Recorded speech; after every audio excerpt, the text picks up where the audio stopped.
আমরা নির্বাচনী ট্রেনে উঠে গেছি, নির্বাচনী কার্যক্রম চালাচ্ছি। চট্টগ্রাম 11 আসনে সবচেয়ে বড় সমস্যা তিনটি কি কি? একদম বড় সমস্যা আমি দেখি চিকিৎসা সেবা। পলিটিক্যাল স্পেস আস্তে আস্তে ছোট হয়ে যাচ্ছে, বাক স্বাধীনতা থাকছে না, মানুষ তার নিজের কথা বলতে পারছে না। এটা কিন্তু গ্র্যাজুয়ালি চোখের সামনে দেখছিলাম। আমার তখন মনে হচ্ছে না লেখাটা ইজ ওয়ান একটা টুল যেটা আমি ব্যবহার করতে পারি। লেখাটার টাইটেলটাই ছিল হচ্ছে an open letter to A বারিং autocrat, উঠতি স্বৈরাচারের উদ্দেশ্যে লেখা একটা খোলা চিঠি।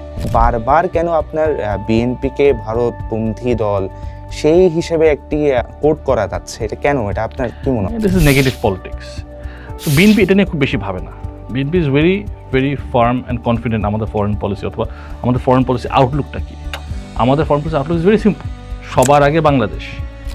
যুদ্ধে কিন্তু পলিটিক্স এখন ইন্টারেস্টটা ফেরত আসে অনেকটাই, যদিও মানে যতদূর হওয়া উচিত ততদূর না, বেশ কয়েকটা ফেরত আসছে।